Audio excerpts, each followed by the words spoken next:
मालदारों के बड़े मसाइल हो गए हैं आजकल, पता है आपको? मालदारों के घरों में ऐसे ऐसे मसाइल चल रहे हैं कि आपकी सोच, सारी जिंदगी दौलत के पीछे भाग भाग के ना, जेब में भी दौलत है, दिल में भी दौलत है। इतना दौलत, ये जो भावलपुर का वाकया हुआ, लड़कियों ने अपनी इज्जत के जनाजे निकाले ये नंबरों के चक्कर में।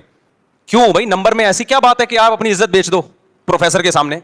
हमारे लिए नंबरों की वैल्यू नहीं है, इन लड़कियों के लिए बड़ी वैल्यू है, क्योंकि इससे इनका फ्यूचर वाबस्ता है। इनको पता है जब तक अच्छे नंबर नहीं आएंगे अच्छी जॉब नहीं मिलेगी, अच्छी जॉब नहीं मिलेगी पैसा नहीं आएगा, पैसा नहीं आएगा तो गरीब रहेंगे, गरीब रहेंगे तो नाकाम हो गए।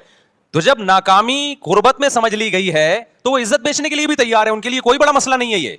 वो दूसरे की जिनसी तस्कीन के लिए भी तैयार है, बस पकड़े ना जाए, पता ना चले, छुप के सब कुछ हो सकता है। ये हमारी यूनिवर्सिटियों ने जहन बनाया है लोगों का कि पैसा ही सब कुछ है, खुदा का खौफ, अल्लाह, आखिरत, ये यूनिवर्सिटियों के टॉपिक ही नहीं है।